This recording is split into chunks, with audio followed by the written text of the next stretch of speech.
आज हमारा टॉपिक होने वाला है are various energy forms interconvertible, है ना।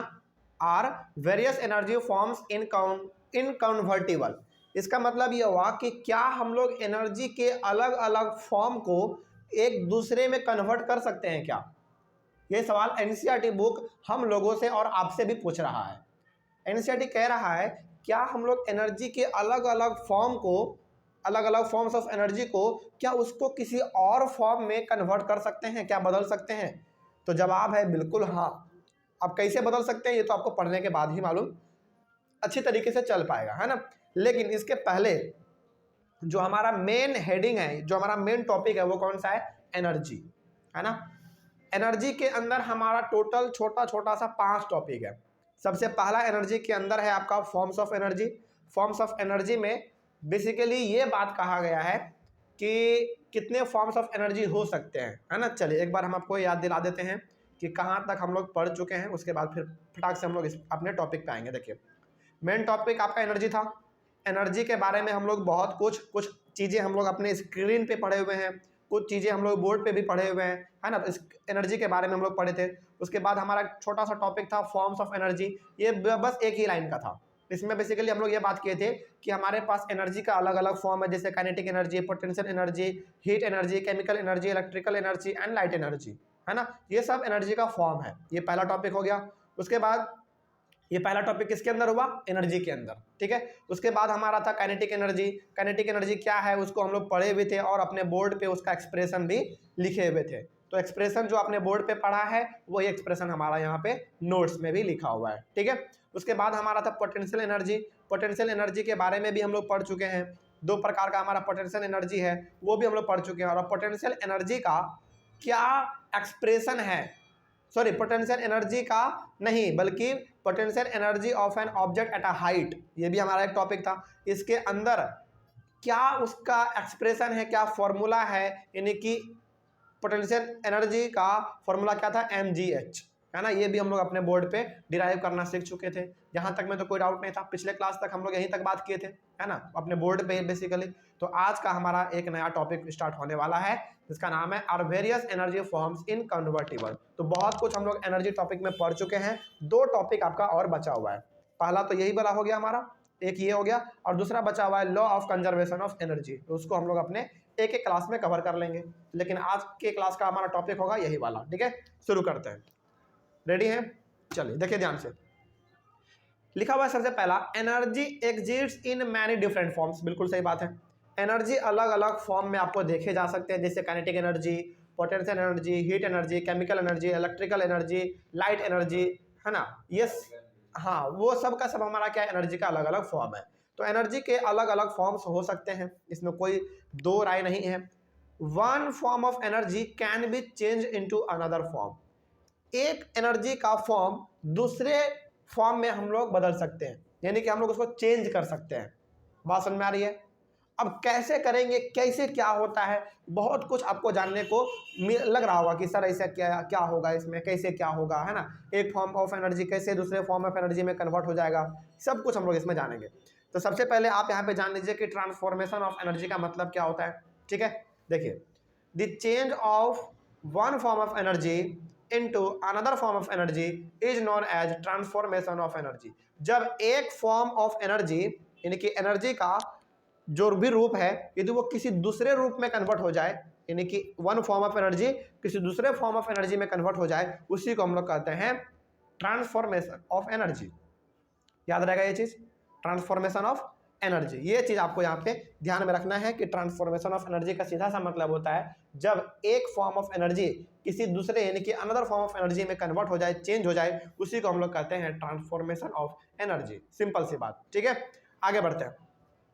उसके बाद लिखा हुआ है when a body is released from a height then the potential energy of the body is gradually change into kinetic energy. हाँ ये वाला पॉइंट आपको समझना पड़ेगा, ठीक है। ध्यान से समझिएगा क्या कहा गया है यहाँ पे। जो इस पॉइंट में जो भी बात कहा गया है ना, इसको समझाने के लिए हम फटाक से रिवीजन करवा देना चाहते हैं काइनेटिक एनर्जी का और पोटेंशियल एनर्जी का क्या होता है, ठीक है। देखिए काइनेटिक एनर्जी क्या होता है, जो भी बॉडी मूवमेंट में है, यानी कि जिस बॉडी के पास मोशन है मतलब कि उसके पास काइनेटिक एनर्जी है, यही होता है हमारा। है ना। और पोटेंशियल एनर्जी क्या था, जो ऑब्जेक्ट किसी हाइट पे रखा हुआ हो ग्राउंड से, या फिर जो ऑब्जेक्ट अपने शेप और साइज दोनों को चेंज कर सकता है, यानी कि उस बॉडी के पास क्या है, पोटेंशियल एनर्जी है। बात समझ में आ रही है। अब पोटेंशियल एनर्जी दो प्रकार का होता है, उसके ऊपर हम नहीं जा रहे हैं, बस अभी फिलहाल ये समझिए कि जो बॉडी चल रहा है, मूव कर रहा है, उस बॉडी के पास काइनेटिक एनर्जी होगा, और जो बॉडी ग्राउंड से कुछ हाइट के ऊपर रखा गया है या फिर वो अपने शेप और साइज को चेंज कर पा रहा है, मतलब कि उस बॉडी के अंदर पोटेंशियल एनर्जी है। ठीक है, अब देखिए यहाँ पे क्या लिखा हुआ है, रिवीजन तो हो गया फटाक से। अब यहाँ पे आइए दोबारा क्या लिखा हुआ है, पॉइंट समझिएगा। ठीक है, लाइन बाय लाइन यदि आप समझ जाएंगे तो फिर बताने का जरूरत ही नहीं पड़ेगा। लिखा गया है when a body is released from a height, किसी भी बॉडी को, किसी भी ऑब्जेक्ट को यदि हम किसी हाइट से छोड़ देंगे, किसी हाइट से छोड़ देंगे, तो देन द पोटेंशियल एनर्जी। अच्छा एक बात बताइए, सुनिए मेरी बात को ध्यान से। सपोज कीजिए कि हम अपने छत पे गए और हमारे हाथ में एक पत्थर का टुकड़ा है। क्या है, एक पत्थर का टुकड़ा है और हम अपने छत पे गए। तो हम जो छत पे लेके गए उस पत्थर को, तो उस पत्थर में अभी कौन सा एनर्जी है बताइए, उस पत्थर में अभी कौन सा एनर्जी है, उस पत्थर में कौन सा एनर्जी है, पत्थर को ऊपर ले गया, हाँ पोटेंशियल एनर्जी है। अब उसको हम क्या करेंगे, रिलीज कर देंगे, यानी कि वहां से छोड़ देंगे, तो वैसी बात है पत्थर नीचे गिरेगा। तो potential energy of the body is gradually change into kinetic energy. अब जब हम उसको छोड़े देंगे तो मतलब कि उसके बॉडी में क्या आ गया, मूवमेंट आ गया, गति आ गया, मोशन आ गया उसमें। इसका मतलब कि उस बॉडी का पोटेंशियल एनर्जी किस में कन्वर्ट हो गया, काइनेटिक एनर्जी में कन्वर्ट हो गया। ये पहला बात आपको समझ में आया।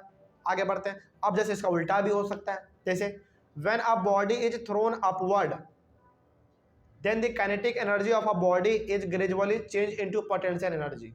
अब सपोज कीजिए कि हम अपने छत पर से नीचे आ गए और सेम पत्थर हमारे हाथ में है, वही पत्थर का टुकड़ा हमारे पास हाथ में है। अब हम क्या करेंगे, उस पत्थर के टुकड़े को ऊपर फेंकेंगे, है ना, एकदम जैसे हम लोग गेंद फेंकते हैं ना ऊपर, वैसे ऊपर फेंकेंगे। तो अभी बताइए, जब हम उस पत्थर के टुकड़े को ऊपर फेंक रहे हैं तो वो पत्थर अभी किस चीज में है, काइनेटिक एनर्जी में है, यानी कि उस पत्थर के ऊपर काइनेटिक एनर्जी है। क्यों, क्योंकि वो पत्थर हमारा ऊपर जा रहा है, यानी कि उसमें मोशन है, यानी कि उसमें मोशन है। अब जब वो ऊपर चला जाएगा तो अच्छा, हमने आपको बताया था एक चीज, जब किसी भी चीज को आप ऊपर फेंकते हैं, जब किसी भी चीज को आप ऊपर फेंकते हैं और जब वो नीचे गिरने लगता है, तो नीचे गिरने से पहले वो ऊपर में माइक्रो सेकेंड के लिए भी रुकता जरूर है। ये हमने आपको ग्रेविटेशन चैप्टर में बताया है। जैसे आप यदि किसी पत्थर के टुकड़े को ऊपर फेंक रहे हैं और वो नीचे आ रहा है, इसका मतलब कि नीचे आने से पहले वो हाईएस्ट पॉइंट तक गया होगा ऊपर, और नीचे आने से पहले वो माइक्रो सेकेंड के लिए भी रुका जरूर होगा। तो जो पत्थर आपने फेंका तो उस पत्थर में मूवमेंट है, मतलब कि उस पत्थर के पास काइनेटिक एनर्जी है। और जब वो हाईएस्ट पॉइंट पे चला गया, अब जब वो नीचे गिरने वाला है, यानी कि गिरने से पहले वो कुछ माइक्रो सेकंड के लिए रुका होगा ना, तो बताइए उस समय पे उस पत्थर में कौन सा एनर्जी है, पोटेंशियल एनर्जी है। तो बात समझ में आ गई, अब कोई डाउट इसमें? तो यहाँ पे आप क्या देख रहे हैं, यहाँ पे ये दोनों पॉइंट लिखने का मकसद ये है कि आपको ये समझ में आ जाए कि एक फॉर्म ऑफ एनर्जी दूसरे फॉर्म ऑफ एनर्जी में कन्वर्ट किया जा सकता है। जैसे आपने छत के ऊपर से पत्थर को छोड़ दिया, तो छत के ऊपर आप पत्थर लेके गए तो अभी फिलहाल पत्थर के पास पोटेंशियल एनर्जी है, आपने छोड़ दिया, वही पोटेंशियल एनर्जी हमारा काइनेटिक एनर्जी में चेंज हो गया। उसके बाद आप नीचे आके पत्थर को फेंक रहे हैं, तो उस समय पे जब आप पत्थर को फेंक रहे हैं, पत्थर के पास काइनेटिक एनर्जी है, लेकिन जब वो हाईएस्ट पॉइंट पे चला गया, वो माइक्रो सेकेंड के लिए भी वहाँ रुकेगा, उसके बाद गिरेगा। तो हाईएस्ट पॉइंट में पत्थर के पास कौन सा एनर्जी हो गया, पोटेंशियल एनर्जी हो गया, यानी कि काइनेटिक एनर्जी पोटेंशियल एनर्जी में कन्वर्ट हो गया। तो हम यहाँ से कह सकते हैं कि एनर्जी एक फॉर्म से दूसरे फॉर्म में कन्वर्ट किया जा सकता है ना। तो आप जो एनसीईआरटी जो आपसे सवाल पूछा था, बेसिकली आपका वो एक टॉपिक ही था कि are various energy forms interconvertible, क्या आप एनर्जी के अलग अलग फॉर्म को कन्वर्ट कर सकते हैं, बताइए जल्दी। इनकन्वर्टिबल का मतलब क्या हुआ बताइए, इनकन्वर्टिबल नहीं, इंटर कन्वर्टिबल, वही बात है, सेम है। इसका मतलब हुआ कि हाँ, हम एनर्जी के अलग अलग फॉर्म को कन्वर्ट कर सकते हैं। कोई डाउट अब इसमें? चलिए, तो आपको यहाँ ये चीज़ समझ में आ गया। आगे बढ़ते हैं। In our everyday life we make use of many appliances और machines which convert one form of energy into another form. हम लोग अपने प्रतिदिन जिंदगी में, यानी कि हम लोग अपने रोजमर्रा जिंदगी में ऐसे बहुत सारे मशीन, ऐसे बहुत सारे अप्लायंसेस, ऐसे बहुत सारे डिवाइस इस्तेमाल करते हैं जो एक फॉर्म ऑफ एनर्जी को दूसरे फॉर्म ऑफ एनर्जी में कन्वर्ट कर देता है, यानी कि बदल देता है। बात समझ में आ रही है? तो अब उन्हीं डिवाइस के बारे में हम लोग जानेंगे, लेकिन एक टर्म और जान लीजिए आप कि एनर्जी कन्वर्टर क्या होता है। ठीक है, जैसे देखिए एनर्जी कन्वर्टर क्या होता है। द अप्लायंसेस और machine which bring about the transformation of energy are called energy converter. मतलब कि वो मशीन, वो डिवाइस, वो अप्लायंस जो कि एक फॉर्म ऑफ एनर्जी को दूसरे फॉर्म ऑफ एनर्जी में कन्वर्ट कर दे, बदल दे, फॉर्म चेंज कर दे, उसी को हम लोग कहते हैं एनर्जी कन्वर्टर। जैसे एग्जांपल अभी आपके सामने है, some examples of energy converters are given below. जैसे इलेक्ट्रिक मोटर, जितने भी अप्लायंसेस हैं, डिवाइस है, फिर से मशीन है जो कि एक फॉर्म ऑफ एनर्जी को दूसरे फॉर्म ऑफ एनर्जी में कन्वर्ट कर देगा, उसी को हम लोग कहते हैं एनर्जी कन्वर्टर। तो एवरीडे लाइफ में यूज होने वाला कुछ एनर्जी कन्वर्टर हमारे सामने है, उसको हम लोग पढ़ेंगे अब। ठीक है, चलिए सुनिए मेरे बात को ध्यान से। और यहाँ पे आपको ये मालूम चल जाएगा कि अलग अलग डिवाइसेस जो कि हम लोग अपने एवरीडे लाइफ में इस्तेमाल करते हैं, वो किस प्रकार से एनर्जी को एक फॉर्म से दूसरे फॉर्म में कन्वर्ट करता है, ये भी आपको यहाँ पे समझ में आ जाएगा। तो सबसे पहले हम लोग पढ़ने वाले हैं इलेक्ट्रिक मोटर के बारे में। इलेक्ट्रिक मोटर कैसे काम करता है, देखिए। An electric motor converts electrical energy into kinetic energy और मैकेनिकल एनर्जी। सुनिए मेरे बात को ध्यान से। अच्छा, मैकेनिकल एनर्जी क्या था? हाँ, ऐसा बॉडी जिसके पास काइनेटिक एनर्जी भी हो और पोटेंशियल एनर्जी भी हो, उन दोनों के सम को हम लोग कहते थे मैकेनिकल एनर्जी। कोई डाउट नहीं इसमें? चलिए अब यहाँ पे बात करते हैं हम लोग इलेक्ट्रिक मोटर के बारे में। इलेक्ट्रिक मोटर कहता है, इलेक्ट्रिक मोटर क्या करता है, पहले बेसिकली ये समझिए पहले कि इलेक्ट्रिक मोटर करता क्या है। इलेक्ट्रिक मोटर इलेक्ट्रिसिटी को, यानी कि इलेक्ट्रिकल एनर्जी को वो कन्वर्ट कर देता है काइनेटिक और मैकेनिकल एनर्जी में। जैसे एग्जांपल लेंगे अभी हम लोग, सपोज कीजिए कि आपका ये फैन, सीलिंग फैन है, ऊपर में लटका हुआ है कि नहीं? लटका हुआ है ना? तो अब मेरे बात को समझिएगा ध्यान से, ठीक है। अभी ये फैन ऊपर में लटका हुआ है, मतलब कि इस फैन के पास अभी कौन सा एनर्जी है? पोटेंशियल एनर्जी है, ठीक है। लेकिन जैसे ही हम स्विच को ऑन करेंगे, इसको क्या मिल जाएगा? इलेक्ट्रिकल एनर्जी मिल जाएगा और ये मूव करने लगेगा। तो इसके पास पोटेंशियल एनर्जी तो पहले ही है, क्यों? क्योंकि ये कुछ हाइट पे टंगा हुआ है, और जब ये मूव करने लगेगा इसका मतलब कि इसके पास पोटेंशियल के साथ साथ काइनेटिक एनर्जी भी आ जाएगा। मतलब पोटेंशियल और काइनेटिक का मतलब क्या होता है? Mechanical energy. तो इस फैन के पास हमारा मैकेनिकल एनर्जी भी आ जाएगा और काइनेटिक एनर्जी भी आ जाएगा। कोई डाउट नहीं? बात समझ में आ रही है? तो इलेक्ट्रिक मोटर कैसे काम करता है मालूम चल रहा है?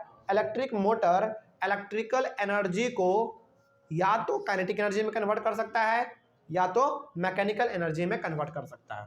ठीक है, इसका और एग्जांपल लेना यदि आप चाहते हैं तो जैसे आपका रेलगाड़ी, ट्रेन, आजकल ट्रेन हमारा जो है ना इलेक्ट्रिसिटी पे चलने लगा है। तो जो रेलगाड़ी को इलेक्ट्रिक एनर्जी मिल रहा है, वो क्या मिल रहा है? उसको एक एनर्जी के रूप में मिल रहा है। उसको इलेक्ट्रिकल एनर्जी को वो कन्वर्ट कर दे रहा है काइनेटिक एनर्जी में, यानी कि ट्रेन के मूवमेंट में वो इस्तेमाल हो जा रहा है। तो यहाँ से आप कह सकते हैं कि इलेक्ट्रिक मोटर इलेक्ट्रिकल एनर्जी को इस्तेमाल करके काइनेटिक एनर्जी और मैकेनिकल एनर्जी में उसको कन्वर्ट कर देता है। ये हो गया हमारा फंक्शन इलेक्ट्रिक मोटर का, वो कैसे एनर्जी को फॉर्म चेंज करता है। ठीक है, आगे बढ़ते हैं। उसके बाद इलेक्ट्रिक आयरन, जिसे हम लोग कपड़ा उपड़ा इस्त्री करते हैं। An electric iron converts electrical energy into heat energy. ये तो बिल्कुल सही बात है। इलेक्ट्रिक आयरन क्या करता है? बेसिकली इलेक्ट्रिकल एनर्जी को हीट एनर्जी में कन्वर्ट करता है और आपका आयरन हीट हो जाता है, गर्म हो जाता है, तभी आप कपड़े को आयरन कर पाते हैं, है ना? ये हो गया। उसके बाद इलेक्ट्रिक बल्ब, इलेक्ट्रिक बल्ब क्या करता है? देखिए, an electric bulb converts electrical energy first into heat energy and then into light energy. जैसे ये बल्ब जल रहा है ना? तो बल्ब को मिल क्या रहा है? इलेक्ट्रिकल एनर्जी मिल रहा है। तो वो इलेक्ट्रिकल एनर्जी को सबसे पहले कन्वर्ट करेगा हीट एनर्जी में। मतलब कि वो अपने फिलामेंट को पहले क्या कर देगा? पूरी तरीके से गरमा देगा, हीट कर देगा। और जब फिलामेंट हीट हो जाएगा उसके बाद फिर वो अपना लाइट करेगा, ग्लो करेगा। तो इलेक्ट्रिक बल्ब सबसे पहले इलेक्ट्रिकल एनर्जी को कन्वर्ट करता है हीट एनर्जी में और उसके बाद फिर लाइट एनर्जी में। ठीक है, चलिए आगे बढ़ते हैं। उसके बाद है रेडियो। रेडियो क्या करता है भाई? और radio converts electrical energy first into kinetic energy and then into sound energy. अब इसको समझिए कैसे होता है। देखिए, रेडियो जब बजता है तो रेडियो के अंदर में हमारा ना एक मेम्ब्रेन होता है, मेम्ब्रेन मतलब एक झिल्ली होता है, और जब हम रेडियो चालू करते हैं तो सबसे पहले वही झिल्ली हमारा फड़फड़ाता है। फड़फड़ाने का मतलब वो वाइब्रेट करता है, वाइब्रेट करने का मतलब हुआ कि उसमें काइनेटिक एनर्जी आ गया। तो रेडियो क्या करता है, सबसे पहले इलेक्ट्रिकल एनर्जी को, अच्छा रेडियो को क्या आप इलेक्ट्रिसिटी देते हैं? नहीं, बैटरी। तो बैटरी भी क्या है, इलेक्ट्रिक एनर्जी का ही टाइप है। तो रेडियो में आप बैटरी लगाएं तो रेडियो को मिल गया इलेक्ट्रिकल एनर्जी।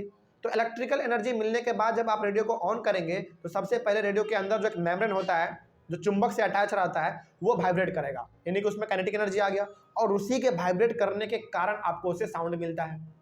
तो रेडियो क्या करता है, सबसे पहले इलेक्ट्रिकल एनर्जी को काइनेटिक एनर्जी में कन्वर्ट करता है। अब आपसे कोई पूछ दे कि वो काइनेटिक एनर्जी में कैसे उसको कन्वर्ट करता है, तो आप बोलिएगा कि उसके चुंबक से सटा हुआ अटैच एक मेम्ब्रेन रहता है, एक झिल्ली रहता है, एक पर्दा रहता है जो कि वाइब्रेट करने लगता है, और वो वाइब्रेट करता है तभी उससे साउंड बाहर निकलता है। तो रेडियो इलेक्ट्रिकल एनर्जी को सबसे पहले काइनेटिक एनर्जी में कन्वर्ट करेगा और उसके बाद फिर साउंड एनर्जी में कन्वर्ट करेगा। कोई डाउट?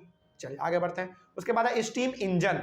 स्टीम इंजन कौन सा स्टीम इंजन, बात करते हैं इसके बारे में। देखिए स्टीम इंजन का यदि हम बात करें तो आपने मूवी देखा होगा गदर एक प्रेम कथा, उसमें सनी देओल है ना। उसमें सनी देओल जब हीरोइन को लेकर भाग रहे होते हैं तो वो एक ट्रेन से लेके भाग रहे होते हैं, है ना। और उस ट्रेन में आप याद कीजिए कि वो लगातार क्या डाल रहा होता है, कोयला डाल रहा होता है। और उस कोयले से, वो कोयला बेसिकली क्यों डाल रहा है मालूम है? हीट के लिए। यानी कि अब हालांकि उस गदर फिल्म में तो उतना नहीं दिखाया गया है, लेकिन हम आपको एक बात बताते हैं कि स्टीम इंजन चलता कैसे है। देखिए स्टीम इंजन में सबसे पहले तो आप कोयला डालिएगा, कोयले से आग लगेगा, है ना, यानी कि हीट उससे निकलेगा, और हीट निकलने के कारण उसमें जो उसको मतलब कि जो स्टीम इंजन हमारा चलता है बेसिकली भाप से ही चलता है। लेकिन कौन से भाप से? कोयले से निकलने वाला भाप यानी कि धुआं, या फिर किसी और चीज़ का धुआं। देखिए अब स्टीम इंजन कैसे चलता है हम आपको बताते हैं, ठीक है। गदर मूवी में, हालांकि गदर मूवी तो एक मनोरंजन के तौर पे था, उसमें साइंस थोड़ी ना समझाया गया है, लेकिन हम बताते हैं कि स्टीम इंजन चलता कैसे। देखिए स्टीम इंजन में ना वाटर रहता है, ठीक, वाटर स्टोर्ड किया रहता है उसमें पहले से ही, और उस वाटर को हीट दिया जाता है, गर्म मतलब कि पूरा आग दिया जाता है उसको, ताकि वो वाटर बॉयल हो, और बॉयल होने के बाद उसे क्या निकले, गरम गरम स्टीम निकले, और उसी स्टीम से हमारा जो है चलता है ट्रेन। तो अब यहाँ पे स्टीम इंजन कैसे चलेगा देखिए ध्यान से। Steam engine converts heat energy into kinetic energy और मैकेनिकल एनर्जी। अब समझिए मेरे बात को ध्यान से, वही वाला एग्जांपल याद कीजिए, गदर मूवी वाला, ठीक है। तो गदर मूवी में आपने देखा होगा कि सनी देओल लगातार कोयला डाल रहा होता है, तो वो कोयला जो डाल रहा होता है ना, उस कोयले को बेसिकली वो जलाना चाह रहा है, और उस कोयले को जब वो जलाएगा तो उससे क्या मिलेगा, हीट मिलेगा, और उस हीट से क्या करेगा, पानी को बॉयल करेगा, और उस बॉयल होने के बाद उस पानी से भाप निकलेगा, फिर उस भाप का इस्तेमाल किया जाएगा उस रेलगाड़ी को चलाने के लिए, यानी काइनेटिक एनर्जी।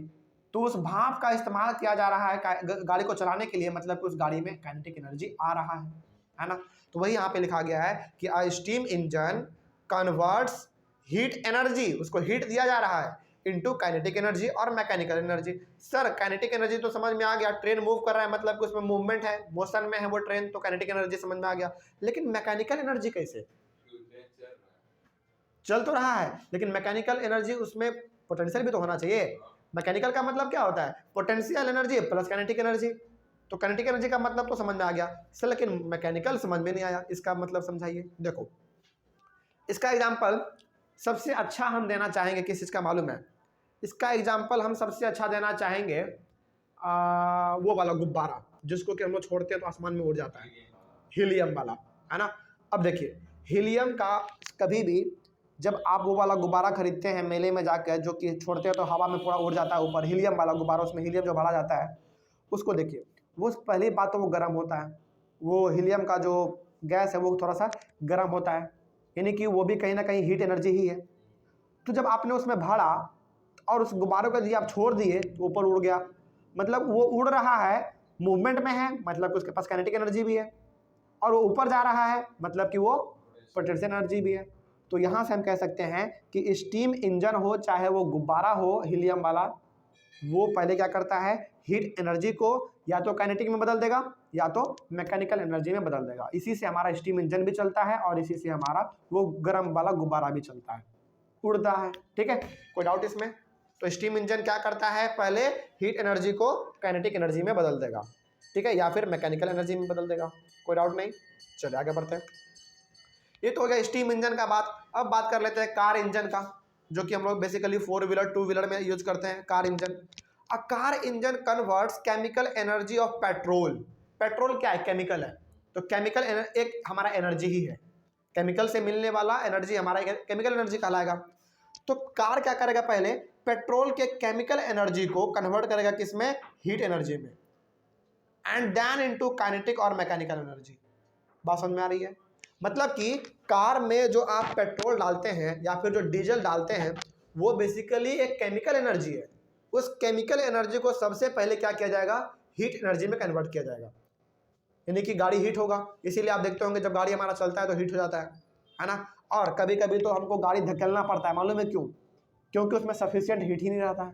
बैटरी डिस्चार्ज हो जाने के कारण हम लोग क्या करते हैं, गाड़ी को धक्का मारते हैं, गाड़ी को चार्ज करते हैं, उसको हीट देते हैं, तभी हमारा गाड़ी स्टार्ट होता है। तो यहाँ पे केमिकल एनर्जी हमको मिल कहाँ से रहा है, पेट्रोल से। तो केमिकल एनर्जी को कार इंजन में सबसे पहले हीट एनर्जी में कन्वर्ट किया जाएगा, उसके बाद फिर हीट एनर्जी को या तो काइनेटिक एनर्जी में या तो मैकेनिकल एनर्जी में। काइनेटिक एनर्जी का मतलब तो समझ में आता है कि गाड़ी में डीजल भरवा दिए, स्टार्ट कर दिए तो गाड़ी मूवमेंट में आ गया, मतलब कि उसके पास काइनेटिक एनर्जी आ गया। तो मैकेनिकल एनर्जी का एग्जाम्पल दीजिए आप। इसका सबसे अच्छा एग्जाम्पल है हमारा रॉकेट। क्या रॉकेट आप कह सकते हैं, या फिर आप वो कह लीजिए एरोप्लेन हो गया हमारा। ये सब क्या है, उसमें भी तो हमारा फ्यूल लगता है। तो फ्यूल क्या करेगा, सबसे पहले फ्यूल मतलब कि केमिकल एनर्जी, वो सबसे पहले हीट एनर्जी कन्वर्ट करेगा, हीट एनर्जी में बदलने के बाद उसको फिर मैकेनिकल एनर्जी में बदल देगा। यानी कि वो उड़ रहा है ऊपर में तो उसके पास काइनेटिक के साथ साथ पोटेंशियल एनर्जी भी है। तो कार इंजन कैसे काम करता है मालूम चल गया। तो कार इंजन सबसे पहले केमिकल एनर्जी को हीट एनर्जी में कन्वर्ट करेगा, हीट एनर्जी में कन्वर्ट करने के बाद उसको या तो काइनेटिक में कर देगा या तो मैकेनिकल एनर्जी में कन्वर्ट कर देगा। ठीक है, कोई डाउट इसमें? चलिए, ये हो गया हमारा कार इंजन का बात। उसके बाद है सेल और बैटरी। या तो आप सेल बोलो या तो बैटरी बोलो। ये कैसे काम करता है देखिए। अ सेल और battery converts chemical energy into electrical energy. आप कभी भी घरों में इस्तेमाल होने वाला जो बैटरी होता है हमारा, जो कि इन्वर्टर से जुड़ा हुआ रहता है, उसमें आप कभी देखे होंगे कि पानी डाला जाता है। वो पानी बेसिकली एक केमिकल का ही काम करता है ना। हाँ, डिस्टिल वाटर। तो केमिकल एनर्जी को कन्वर्ट करता है किसमें, इलेक्ट्रिकल एनर्जी में। कौन, आपका बैटरी। बात समझ में आ गया। इलेक्ट्रिकल एनर्जी तभी तो आपके घर में पूरी तरीके से बल्ब जल पाता है लाइट कटने के बाद, है ना। तो बैटरी या फिर सेल जो है केमिकल एनर्जी को इलेक्ट्रिकल एनर्जी में कन्वर्ट कर देता है। उसके बाद हमारा गैस स्टोव वही जिस पे हम लोग खाना बनाते हैं घर में। हाँ, गैस स्टोव क्या करता है देखिए, gas stove converts the chemical energy of cooking gas. Cooking gas मतलब यहाँ पे क्या है कि वो केमिकल एनर्जी है। तो कुकिंग गैस यानी कि केमिकल एनर्जी को वो कन्वर्ट कर देगा हीट एनर्जी में। किसमें, हीट एनर्जी में। और उसके बाद फिर आप उसी हीट से खाना बनाते हैं। ठीक है। उसके बाद है solar water heater. Solar water heater का मतलब समझ में आता है, एक ऐसा हीटर आ गया है जो कि सूरज की रोशनी से ही पानी को गर्म कर देगा या फिर खाना आपका बना देगा। हाँ बिल्कुल। A solar water heater converts light energy. Sun के लाइट को वो इस्तेमाल करके किसमें बदल देगा, हीट एनर्जी में बदल देगा।